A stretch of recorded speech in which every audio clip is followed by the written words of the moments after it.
This is Suspenders Unbuttoned, a podcast where friends talk with friends about TV, movies, and books.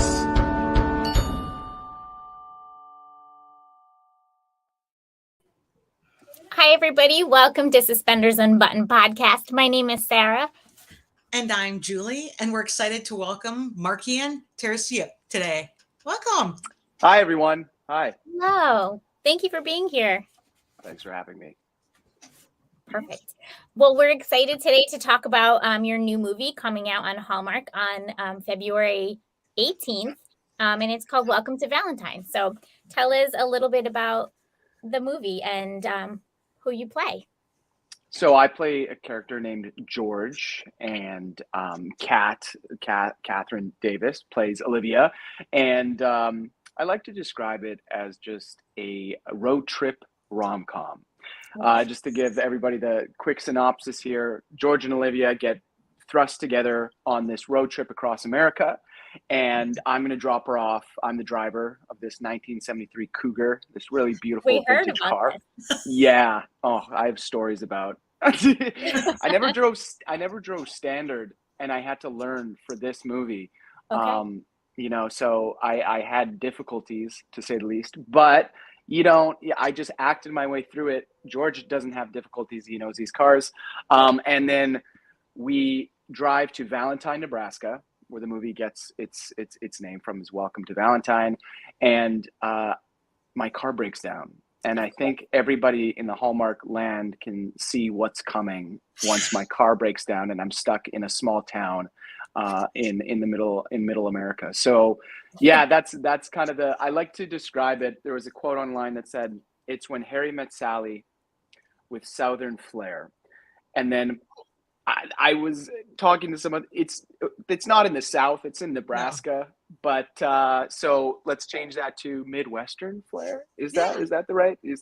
Midwestern. Yeah. It is Midwestern. Right. There we go. So it's when Harry met Sally with Midwestern flair. Is kind of the Midwestern flair. You gotta love a good car trip rom-com, right? Yeah. We love car trip rom-coms. Yeah. So do we go from a big city to a small town? We do go from a big city. We go to New York, and my character. Yeah, one of the bigger ones on earth. Yeah. And then I'm supposed to be driving to another big city called Los Angeles. Okay, yeah. And because everyone drives from New York to LA. Yeah, in a standard 1973 Cougar. Yeah. With no heating or air conditioning. It's really great. But in the middle of winter. But that's kind of it. Is my character is a big city boy, and then put into a small town which he's not used to. So there's a little bit of comedy and fun in that. And George and Olivia, obviously, they must butt heads. Yes. Yeah, they don't. Road trip. we love that. I love that. I won't speak for anybody else. The trope in romantic comedies where it's two people from different worlds who have to come together and see eye to eye on things, and we don't necessarily do that off the start. So it is fun watching how two people fall in love from different worlds.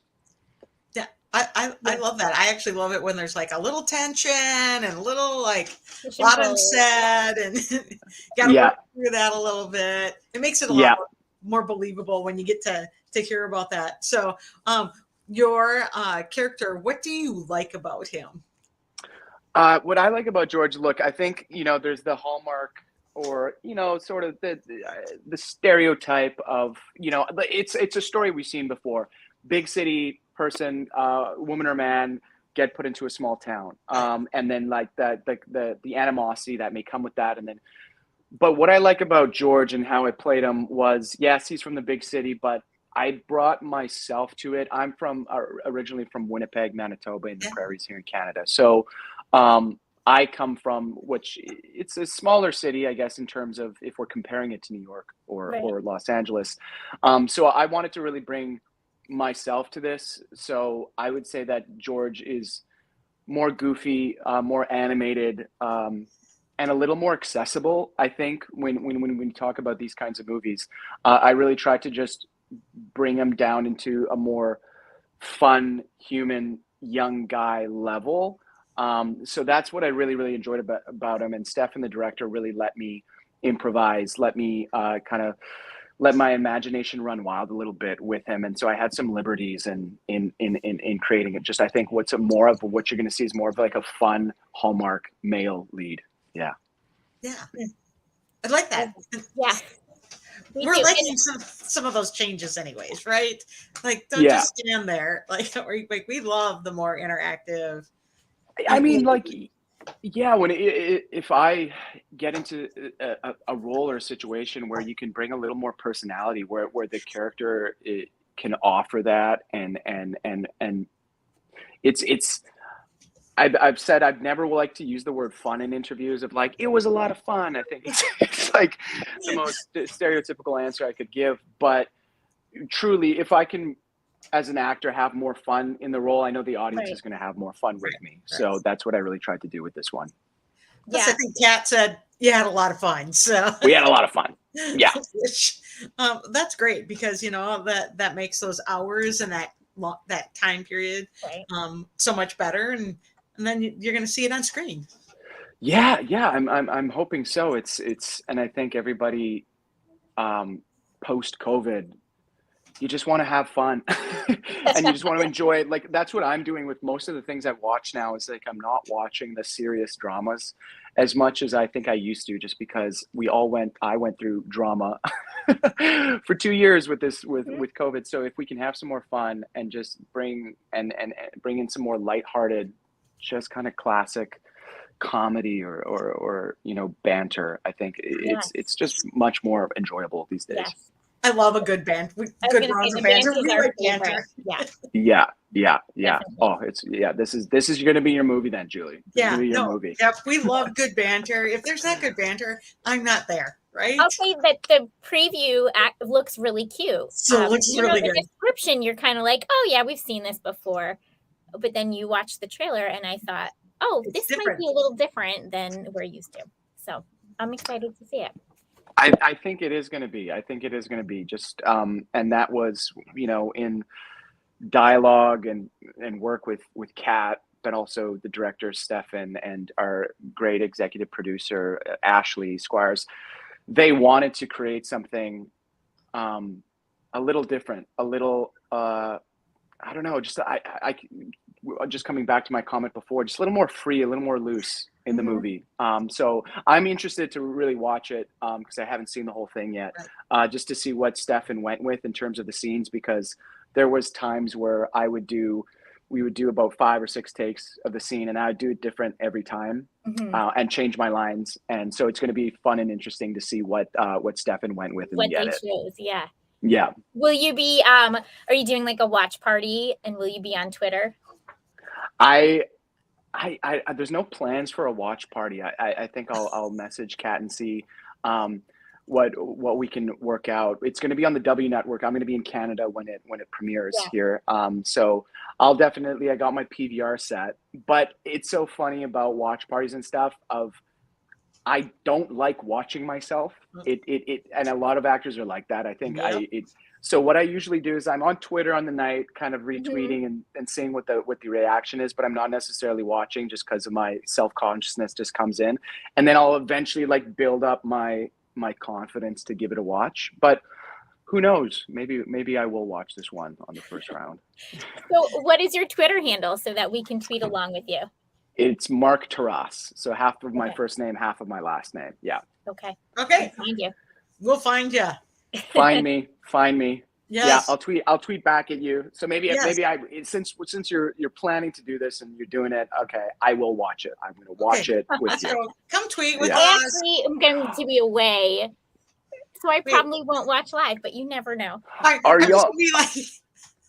y'all on the East Coast or the West Coast? I'm on the East Coast. Okay. I'm in the Midwest. Yeah, she's on the Rhode Island. I'm in the Midwest in Minnesota. So okay. Oh, Minnesota, right below Manitoba. I've been to. Are you in like Minneapolis, St. Paul area? Yep. I'm in the suburbs of the Twin Cities. So work downtown, drove home. You know. I love the Twin Cities. I've been there. I love Mall of America. I've been there. That's the MOA, been to the MOA. MOA, baby. And then I used to go down a lot because I don't know if you know or have any children who play soccer, but there's the Schwann's USA Cup. Okay, I will just like stop you right there. Okay. The school district around where the Schwann's Super Cup is our local school district that we live in. So I live in the suburb right next to Blaine. So that's in Blaine, Minnesota. I'm in Andover, right next to it. So no, I've been to the Super Cup so many times, it's not even funny. Look at this. Look at this. Like serious soccer. So you played in the tournament? I played 3 times. I did it 3 times. Yeah. And did you play for Canada? Yeah. So I played with a couple teams from Winnipeg, and I played with my house club, which was Phoenix. And we were so Phoenix from Canada. Okay. Phoenix, we're from Winnipeg, but that was Phoenix was our name. Yeah. That was our club team. We were really, really good. We won provincials every year I played, and then we'd go to the Canadian Canadian Cup to play. Mm-hmm. And so then we went down to Schwann's because actually Schwann's is the best international. There's international children's teen. Yeah. Kids to very young adults. It's that ranking because soccer actually goes up to 20 or whatever you. Yeah. Right. Yeah. And we never won our division. We were always playing in the top tier, but we got to the finals twice and lost in the finals twice. So a lot of heartbreak in Blaine for me. Yeah, I'm sorry. I'm sorry. Yeah. We played. And I swear, every time that Schwann's Cup's going on, it's 100 degrees and 100% humidity here. I swear. Yeah, it's pretty brutal actually. Yeah, and it's always on the hottest week of the summer down in Blaine. And then we would play teams. We lost one year to a team from the Netherlands. Yep, they're there all the time. They're a spectacular team. And then we lost one year to a team from San Diego. So I'll always remember those teams that we lost to. The Netherlands and San Diego. Never had the glory of the Schwann's USA Cup. Always the bridesmaid on that one. But. Now I have to look up how old you are because our kids had friends playing in that and in those top levels, and we would purposely go watch the Netherlands or people just wander around and go to see those teams play because even at they'll even be there at the 13, 14 year old, and you're just holy buckets, man, this is crazy, right? It is, and that's probably the most intense tournament, even including the Canadian provincials, which I used to play. I used to be pretty serious. I was at one point training for Team Canada for soccer when I was 14 and 15, and that particular tournament was the most intense one, even out of the ones I played here in Canada, which are still really competitive. Yeah. But Schwann's USA was always the one that was the elusive. If you can win that means you're really good. And the teams are literally from everywhere. It's there's the pin trading, the whole shebang, right? Yeah. Oh my gosh, I love, Julie, that we're just riffing on Schwann's USA. Okay. Also, there's this running joke that everything in our podcast ends up about Minnesota, and so everything comes back to Minnesota. It's a joke. We have to have it segment. Yeah. So another quick Minnesota thing. Last time I was down in St. Paul was for my brother-in-law's bachelor party. So I've actually planned a bachelor party in St. Paul, Minnesota. So we stayed right near the university where what's it the Chipmunks or something? What is it called? The Gophers. The Gophers. Minnesota Gold. Yeah. So Goldie. I am a graduate from the University of Minnesota Golden Gophers. We stayed right on the campus, and in the St. Paul campus. Yeah. So that's where the ag colleges and all that. So agriculture and vet schools over there, and that's right by the Minnesota State Fair. Is that okay? Yeah, you're telling me. Where'd you go? Where'd you go for the bachelor party though? Oh man, we went downtown. We did the bike thing, the bike pub, the bike pub pedal thing. Yeah, we went. I can't remember the specific restaurants, but we mostly just partied, to be honest. So a lot of this trip is fuzzy as I'm recalling it. So there where your bike pub, and did you go past the XL Energy Center and? Oh yeah.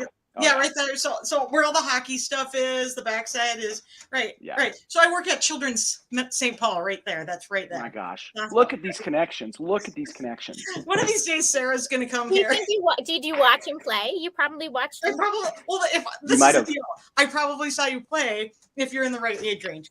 That's right. Yeah, you're gonna like do your sleuthing after this to try to find like Markian Tarasiuk, Winnipeg, Swans Cup. Because you go watch those top level teams in the different age brackets, and you get to go see those international teams, and it's a lot of fun. And you literally can wander around. There's so many fields. There's like it's huge. It's huge, like, massive. And then that's where the mass. So Schwann's like it's an ice cream company in Minnesota actually, and then there's hockey rinks there because there's huge hockey tournaments there, right? That's right. That's right. right. So you you played soccer. Now you have to tell us a little bit about dancing. Oh, dancing. Yeah, I was when we say dancing, it's really specifically Ukrainian dance.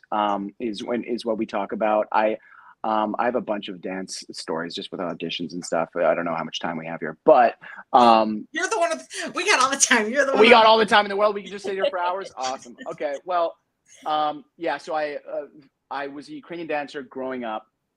I'm Ukrainian, if that's not pretty obvious, but and I danced with a group in Winnipeg called Rusalka, which is my parents' dance, and it's quite an institution in Winnipeg. And then with the group, the pinnacle of my Ukrainian dancing career was touring to Ukraine. So in 2013, I went with the group, and we went.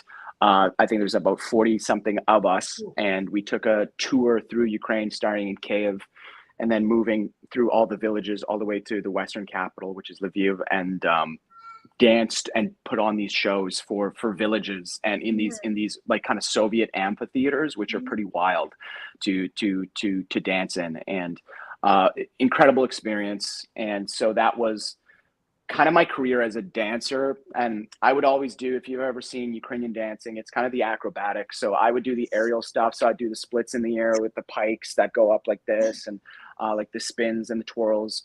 And now the extent of my Ukrainian dancing is when you go to Ukrainian weddings, there's things called a kolomeka, which basically becomes just a dance circle. Okay. Once I have a couple drinks, I do believe that I'm the same as I was 10 years ago. And the amount of, if you've ever seen a kolomeka, it's hilarious. And there usually is about 2 or 3 split pants right down the butt for the guys on the suits, because they're not designed for doing that. They're not designed for doing that. And so you'll have like 3 guys walking around the rest of the night with a hole in their pants, which is always so funny to see. I've seen people like dislocate and break shoulders and at weddings. Yeah, it gets pretty intense. And so I've kind of stepped back a little bit. And every time I go into these situations, I try to check myself a little bit of like, I can't do that stuff anymore without an hour or 2 of stretching. So yeah, that's kind of where I'm at with it. And I wasn't expecting you to say that. What were you expecting me to say? I don't know. Not that you need to stretch. Oh man. That's spectacular. Because every wedding dance, no matter what your background is, a few drinks in and it right?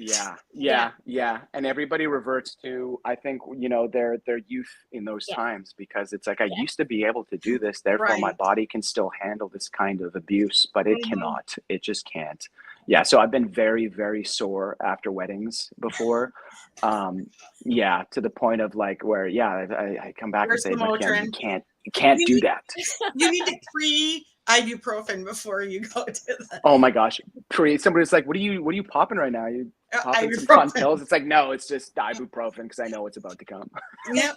You got a pre-dose and then post-dose. Okay. Yeah. This is smart.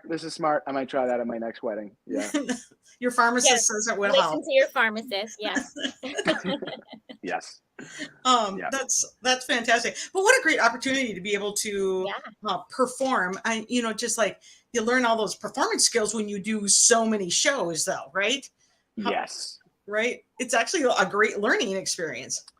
I mean, I think that's like the genesis of people ask like, how did you get into acting? And my parents enrolled me in theater classes when I was a kid, but also too, I had Ukrainian dance school. And like when Ukrainian dance, there's a lot of, I would say like pageantry in terms of like the costuming, and the spectacle of it. And so I think that really, really influenced, and both my parents were dancers. And so that just really influenced kind of the performance side of my life. And, you know, every year there's a big recital that you do performances in the community throughout the year. So since I was a kid, that was like a large part of my life, and probably influenced why I wanted to be a performer at the end of the day. Because I would have started Ukrainian dance when I was 4 years old. So yeah, I think that had a big influence on me. Yeah, I love that. Ukrainian dance, soccer at a very high level, which is like 1 million hours a week, by the way. Yeah. I really had to choose when I was 15. I had to choose between soccer and basically acting, because I couldn't do both of them anymore. And especially when you get to that high level of soccer, it was becoming every night of the week. So Monday through Friday and Saturday and like almost then you have the 7 days a tournament week. all weekend. Yeah, I mean, it becomes a full-time job, and you have to make a decision. Like with any sport, I think at that age, if you want to do it professionally, it's that has to be your focus, and like that's what you do.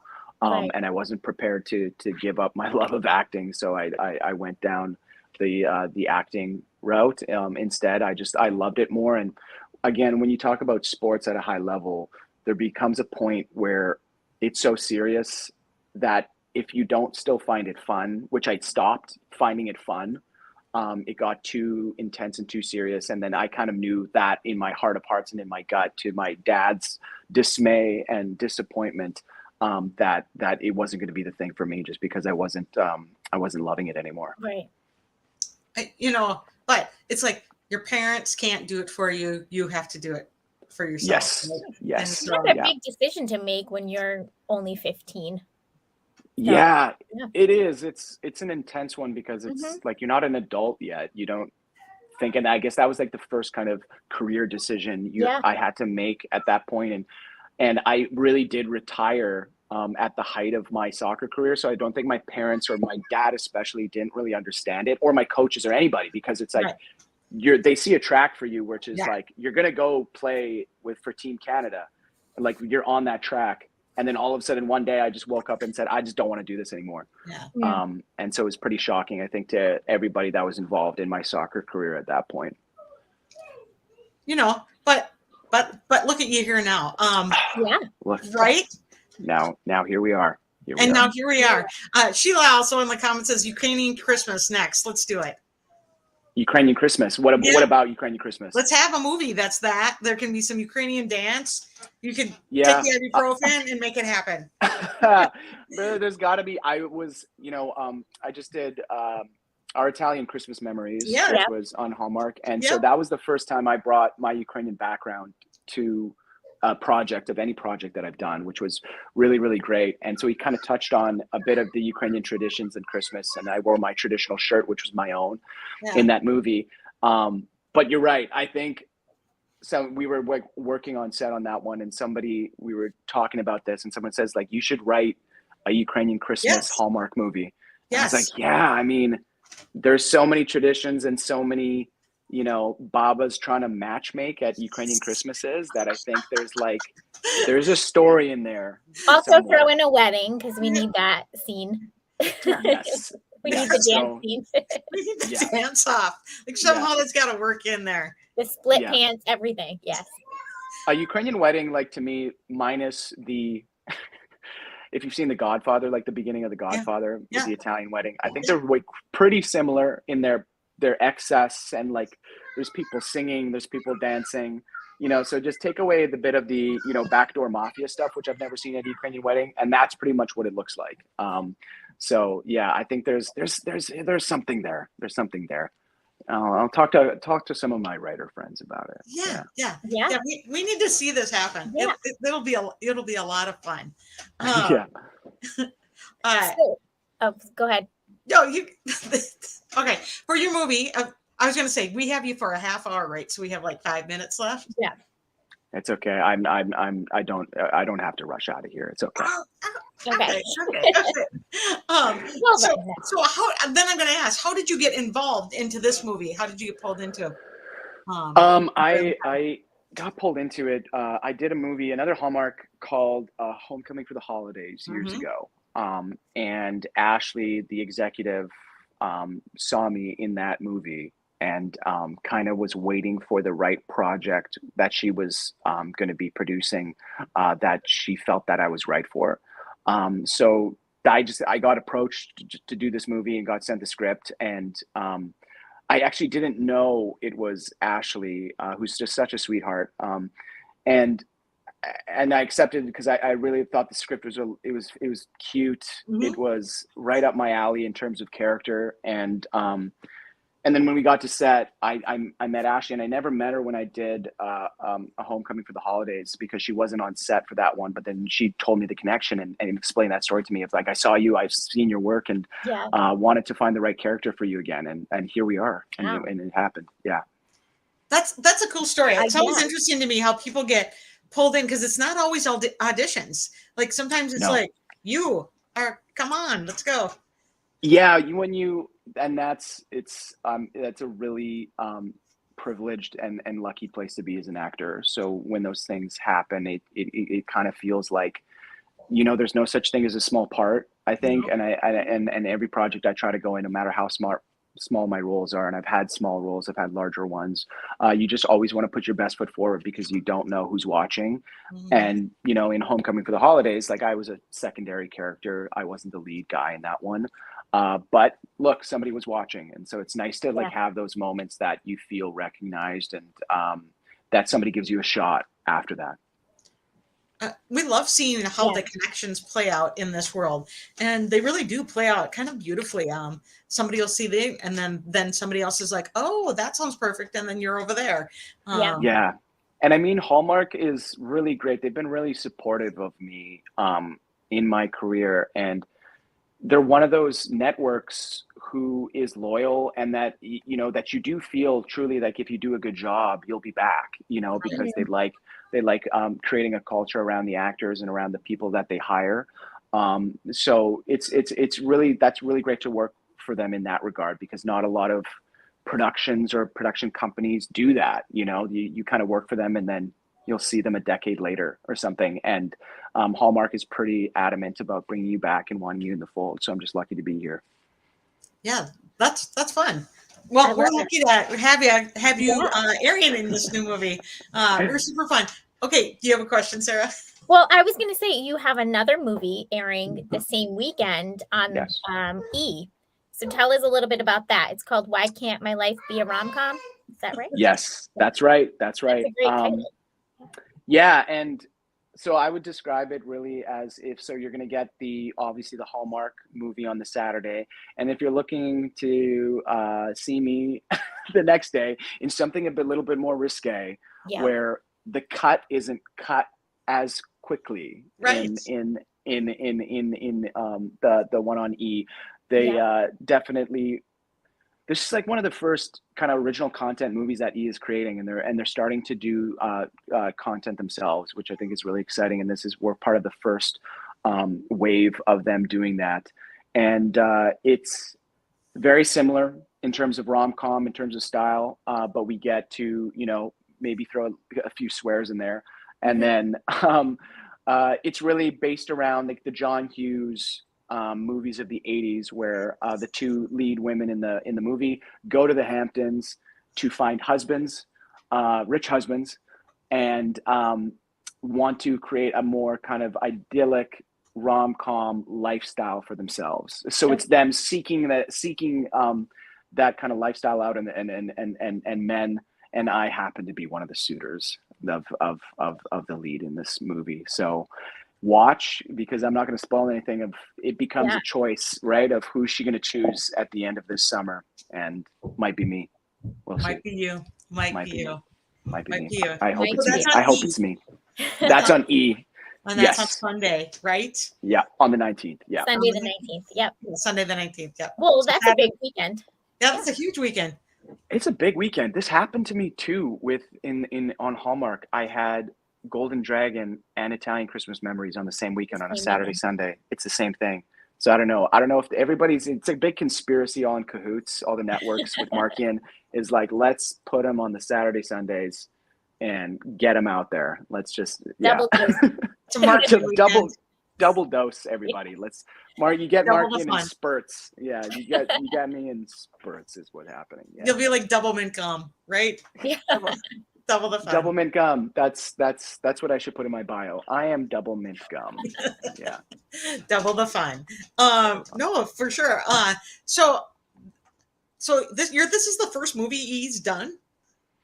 Yeah, like that. I believe that that they're creating originally, right? Okay. So it's produced and everything E. is like all by E. So usually, I think in the past they've been buying content from other networks, or that they've been buying. So how the movie industry works is like you can make an independent movie and then you sell it to them, right? So this was orchestrated by E right from the beginning. And so this is part of their original content. And I know they've been shooting other stuff here in Vancouver and Toronto. So I think there's more stuff in the works there with them as a network. It's interesting as viewers. It's like the places you can go to find content to watch is. Yeah, it makes your head spin, doesn't it? It does. It does a little, yeah. And I don't know if there's more to watch. Yeah. I don't know if you're like me though, that there's like endless content, but I will still catch myself like scrolling for 20 to 30 minutes just to find something. So I like my habits haven't changed, even though there's way more content out there. Right. And then I'll end up on like something I've seen a million 300 times, right? Yeah, that's usually me too. Yeah, right. Somehow it all comes back to The Office for me. I'm right back on The Office. Okay. Yeah. Okay. Yeah. The Office. That's always a great place to end up back at, right? Yep. It's so good. Right. House was my land for a long time. Really? Yeah. Oh, yes. Sassy Medicine. It's New Girl or Friends or something like that. Yeah. 1883. I've been watching that. Okay. Yeah, but that's not like a land show. I mean, I love it, but it's not like I can't find anything to watch, so I'll just rewatch that person dying again. Yeah, 1883. Yeah, that's me. Not quite easy watching that one. Yeah. Did you watch that one? No, I haven't. I just know it's not easy. Have you ever played the game Oregon Trail? No. Oh, it's wait, the board game? No, just the computer game. It's like, get supplies, don't get supplies, and then you choose, and then something bad happens to you. Right. Is that the show? That's the show. Is that the log line you would give it? If you're like getting supplies, you're not getting supplies, and then something happens. Yeah. Indians fight the Indians, don't fight the Indians. It doesn't matter. I'm sold. River, cross the river, don't cross the river. Either way, it's sold. Gunfight, you never know. Okay, so if you could have any role in like an old movie or an old TV series, what would you pick? Oh, what a good question. Classics. It's like, I mean, so I just mentioned The Office. So let's go TV first. Like that would be mine. Like that was my biggest influence for comedy growing up, because I was watching that as a teenager week to week on NBC. And I actually, when I was a teenager, for school projects and for like our filmmaking class that we had, I made a lot of mockumentary style projects. Like that's how all of my projects were filmed and done at that point, because I was so influenced by The Office and just loved it so much. And I've watched it through at least a dozen times fully through. And right now I'm in the midst of pitching a project of my own that is a mockumentary style thing. So I think that influence in my life has just been huge. So if I were to go back in time and like be there for the auditions, even though John Krasinski is like, I'm never going to replace him. Like if I could have auditioned for Jim back in the day, that would have been my ideal scenario for that show. Then movies wise, I'll just go to like my biggest influences, which the biggest movie that had an impact on me as a kid was The Mummy with Brendan Fraser. And so I'm so happy to. That's Cats too. Yeah. Is it? Yeah. It's just, number one, I'm so glad he's had the resurgence. He deserves it.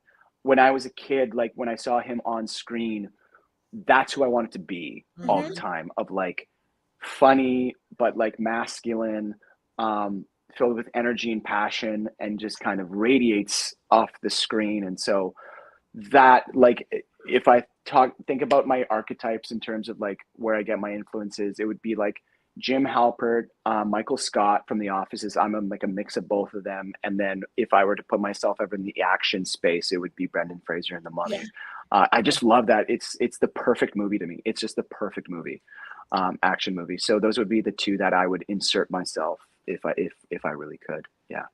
Jeez, I love that. Yeah, good answers. Yeah. And I feel like I need to rewatch The Mummy now because it's been years. And oh, you got it. It's such a good rewatch. Yeah. It's everybody at the top of their game, like Brendan Fraser, Rachel Weisz, and like the supporting cast. Everyone is so good and so perfectly cast. And just Emotep is the perfect villain. It's brilliant. It's brilliant. Yeah. Great. Time for a rewatch on the classic. Okay, if you look to the future, what kind of dream role would you have in the future? I really, really want to do a period piece. I auditioned and obviously didn't get for the Ryan Murphy show, Hollywood. Did you ever come across that on Netflix? So I auditioned for Rock Hudson in that series. Didn't get it. It's okay. But what I loved auditioning for it, because what I had to do was you had to audition from a Rock Hudson movie, a scene from one of his actual movies. Which movie? Nice. Oh gosh, I'd have to go back into my email to figure it out. I forget. It's one where the girl slaps him. Which I think happened. Which is like every movie, right? Which I was going to say, I think that's like every movie. Got slapped every movie. At that time, that was acceptable behavior. Yeah, that's how people fell in love back then. You know, we should bring that into the Hallmarks. We need a couple slaps, a couple. Maybe I'm E. which was so funny about the scene, and just like that time, is like she rightfully slaps him in this scene. I just remember, like, she rightfully slaps him because he's like trying to come on to her very strongly. She slaps him, but then she apologizes for doing that, and then I'm like, girl, you were in the right. Never apologize. Okay, this guy was like, I know, and then so it's like it's just like at the time of even when a man is out of line, like the woman still has to be like, I hurt your feelings, I'm so sorry. But anyways, that was the scene. It was a lot of fun to do. And I had to, and what I did was like I really tried to get his cadence in speaking. This is all just leading back to, I had so much fun with that audition, and I want to really do one of those like 1950s style kind of I do anything, obviously, like a romance, like a war movie, just anything from that era where there's a bit of that classic cinematic nature to it, where I can like pull my influence and my performance from the actors of that time. I think it's such a fun place to be when you're like, when you kind of talk like this and you have a bit of that cadence to you, right, where they talk a little more dramatic. Yes. And like, I just like, it's so much fun to do. And we've lost that style of acting since, but yeah, put me in one of those and like dress me up like it's the 1950s. I was gonna say the 40s World War II. I mean, movie. I can totally see it. Yeah. I think I have like the right look for it. I think I can do it. I think I can see myself in the 40s and 50s. You're a pilot. I can see it now. You got the leather jacket. You got the leather coat, right? Yeah. It's a little too worn because we're deep into the war. We should do a Top Gun, but set in the 40s. Yes. You know what I mean? Right? Yeah.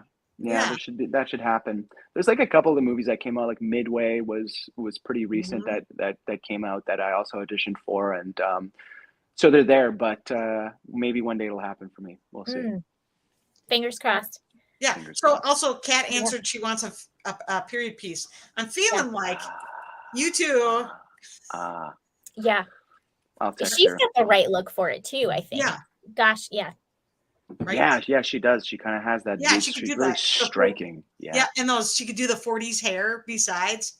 Oh, yes. Yeah. Okay. Now we're cooking. We're cooking, people. Can you see it? Like I can see it. I can see it. The flip under and the 40s hair. I can see it. I mean, again, if anybody from the Hallmark Network is watching, I mean, the thing about period things is they're really expensive to do because they're not cheap because you like everything. So I don't think Hallmark would be investing in something like that. But I mean, that would be a perfect, like, imagine like a Hallmark movie set in like the 50s or the 40s. Except for the holiday movie. They just did the holiday Is there? Spectacular, which was like 50s or 60s, right? 60s? Yeah, it was the Holiday Rockettes. Spectacular, and it was the Rockettes, and it was when the Rockettes were first starting.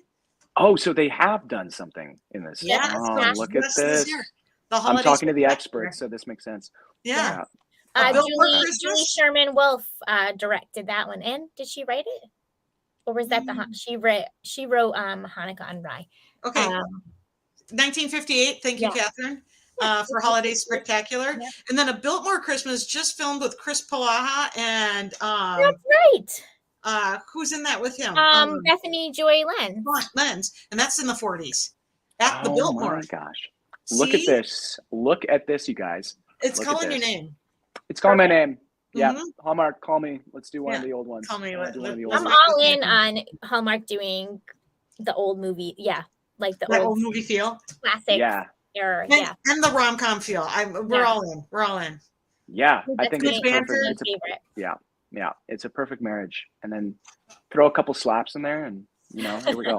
Perfect. Gosh, so old school. Like you watch some of those films. First of all, there's a drink in a hand, there's a cigarette going, and I know, and a slap, and a slap.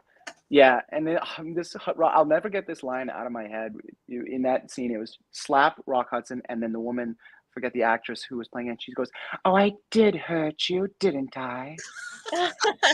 Oh, I'm sorry. I did hurt you." And it's like in that weird kind of like 1940s like woman voice. Because there's airy, a little bit too airy. That like soft. I'm just. Oh dear. Oh no. Yeah. No, oh no, but I'm killing you softly, right? Like just. Yeah. Oh my gosh, that's spectacular. Okay. Here we got a couple of favorite things. We're going to ask for some favorites. Do you have a favorite hobby or activity? Which actually, what's your favorite hobby or activity? My favorite hobby. I snowboard a lot. I live in Vancouver, so that's my favorite like winter thing to do. So I do snowboarding a lot in the winter, and then I do tennis in the summers. Kind of, I still play for a men's league soccer team, but I would say that's more competitive. My hobbies are snowboarding and tennis, more for myself. Yeah. Do you like a good? I'm like, as someone who did a lot of acrobatics. How acrobatic were you on your snowboard? It's snowboarding similar to Ukrainian dancing. Is you have to check yourself and say, I can't do the stuff I used to do when I was 16. Right. So I pull back a little bit, but I'll do the odd 360. Yeah. I'll throw a couple spins in there once in a while if the snow is high enough and I'm not going to break my neck. So. Yeah. I don't go too crazy. I really like with snowboarding is just kind of like riding, just going fast. Yeah. Right. I was like, with that acrobatic background, there was a point in time where you. There was a point in time where front flips and back flips were on the table, but not anymore. No. Not anymore. No. I'm like, oh, for sure, because it's the acrobatic background. Once you have the tumbling or that kind of stuff, then you can do it in there.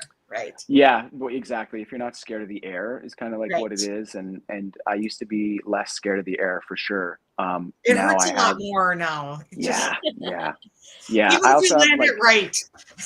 I have a face to protect too now. Right. So back then everything. If when you fall on your face on the ice and scrape it all up, it wasn't a big deal. But now I'd be in a little bit of trouble. So yeah. All right. What about a favorite cocktail or go-to drink? Oh, I go Negroni every time. So Negroni or just a classic dirty martini. I'll kind of flip-flop between those two. Yeah. Good. Two classics. Classics. Yeah. All right. Favorite food, healthy and guilty pleasure. Healthy. Like, what's that favorite healthy food? Healthy foods suck. Um, I mean, like, healthy food. Healthy food. I'm trying to like I associate healthy with being like boring food, to be honest. You Uh-huh. know, so it's like none of them are really my favorite. It's just Right. things I do to eat healthy and keep my body functioning Yeah. properly. But I'm like a sucker for like a good salad, whether that be probably like a steak salad with like a blue Mhm. cheese dressing. Again, That blue sounds cheese delicious. dressing ain't that healthy, but that would be like more on the healthier side. My favorite guilty pleasure is chips. So I don't have a sweet tooth, but I'm obsessed with chips, and you'll have to like take the bag away from me.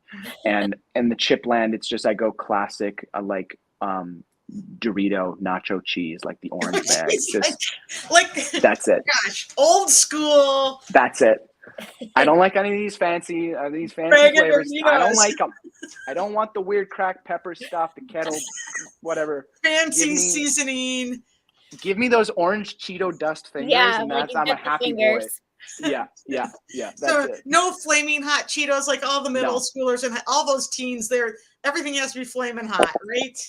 yeah. No, Just give me the classic cheese one, please, and yeah. that's all I want. Yeah, Yeah, Perfect. yeah. in the doctor's lounge at the hospital, you can tell how old everyone is by what chip they grab. You know, it's like Oh my the med gosh, it's so true. students, they're like the flaming hot Cheetos and the right, and then the old guys come down and it's like the Ruffles.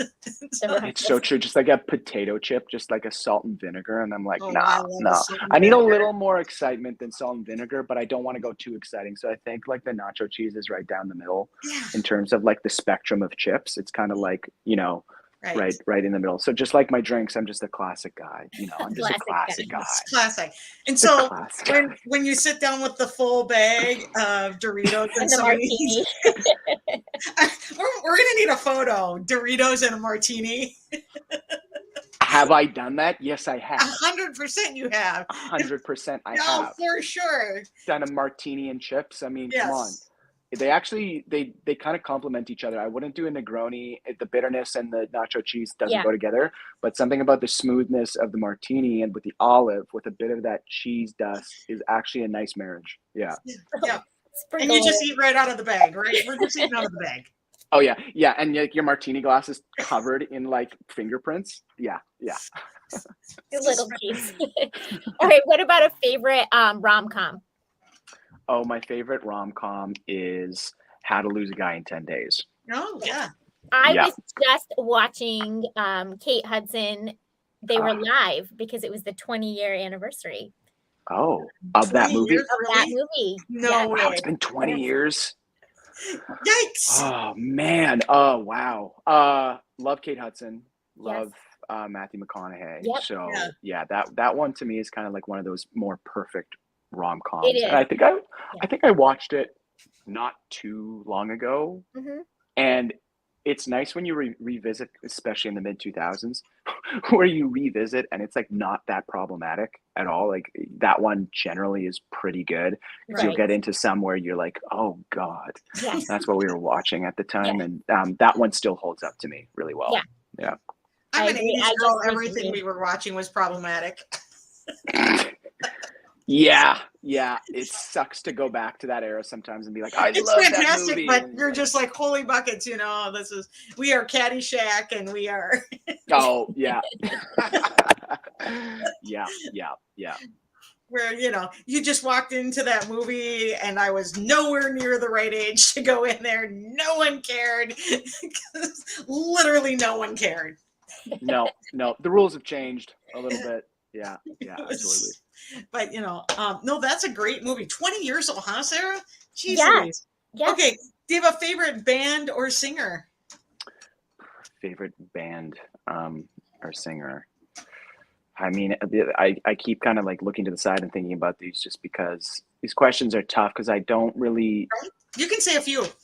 Yeah, the one that I'm listening to right now, which Yeah. I just found, is an artist called Talk. And go check his music out. It's pretty incredible. So I'll just kind of like name the ones that I've been listening to recently or like in the past couple years. I was and still am a massive Olivia Rodrigo fan. I think her album is like as perfect as a pop album as you can get. Yep.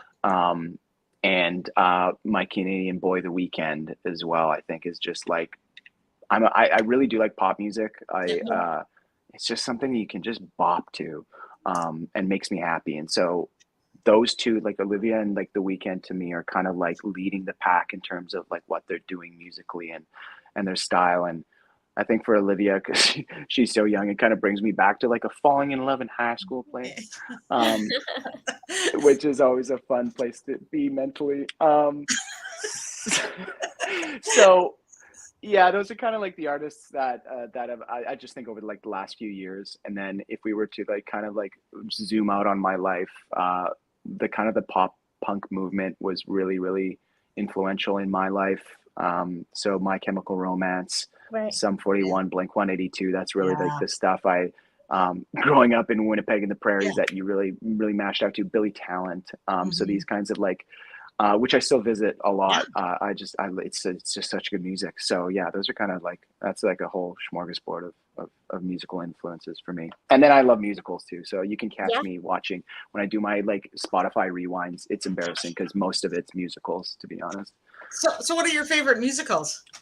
All right. So my favorite musicals, oh gosh. One, I was in New York this year and I've listened to this album so many times, Hades Town. Oh yeah. If you've ever experienced that musical, and the music is so good. And that one actually started in Canada at Edmonton, so there's a bit of pride built around that.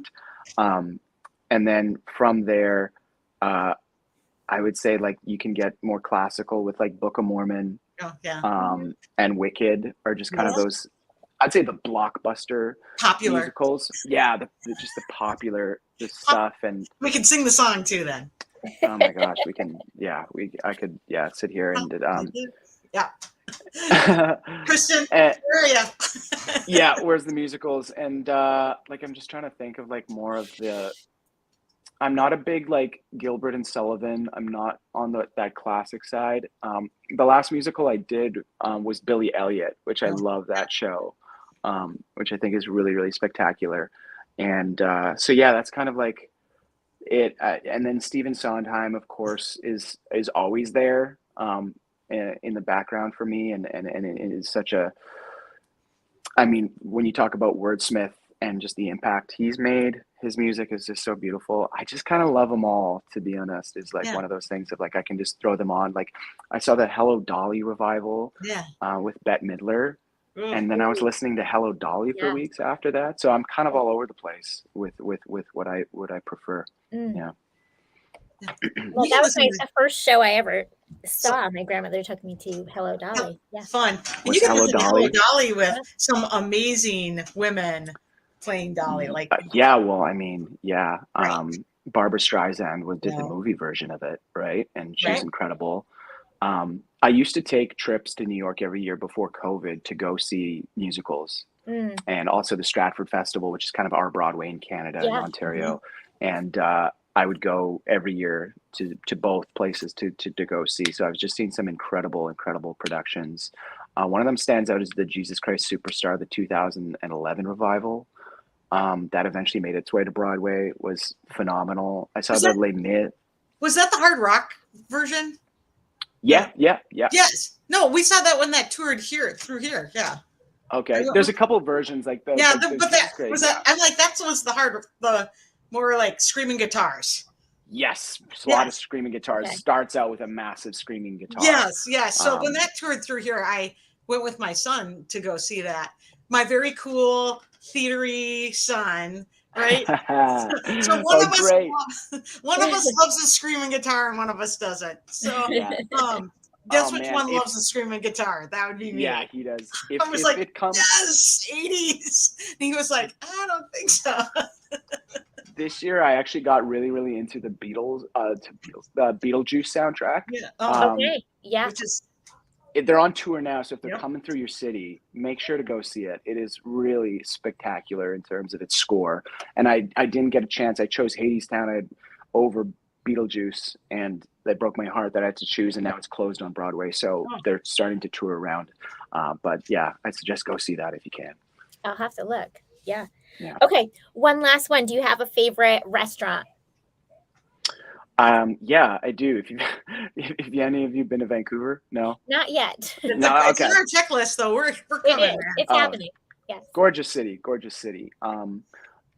So there's a restaurant here called Bao Bei, which is it's a Chinese, I'd say an elevated Chinese restaurant in our Chinatown here. It's my favorite food and room in the city. Okay. So that would be my one suggestion to anybody going to. So shout out to Bao Bei. Sounds delicious. Yes. Yeah, it's really good. It's like so good. Best fried rice like ever. Yum. Ever. Yeah. I love a good fried rice. Write it down, Julie. Okay, Bao Bei. Well, so book ourselves there. Do we need reservations? Yeah, you do. Yeah. It's pretty hard to get into. Yeah. It's pretty exclusive, you know. Exclusive. It's not, but it's just difficult. You need reservations. Yeah, you do. Or else you'll be waiting about 2 hours to get in. As long as there's a bar, we can wait. We can waste some time, chat with them, whoever. We'll call you. So tell everybody again where they can follow you on social media and when your movie is coming out. Yeah, anybody can follow me all across all platforms at Mark Taras, half my first name, half my last name.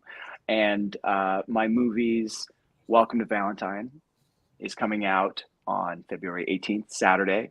And Why Can't My Life Be a Rom-Com on Sunday the 19th, the day after. So set your DVRs, your PVRs. Americans and Canadians, we call it different things. Yeah, what does P stand for? Yeah. So pre-video record. Okay. And then what is you call it DVR.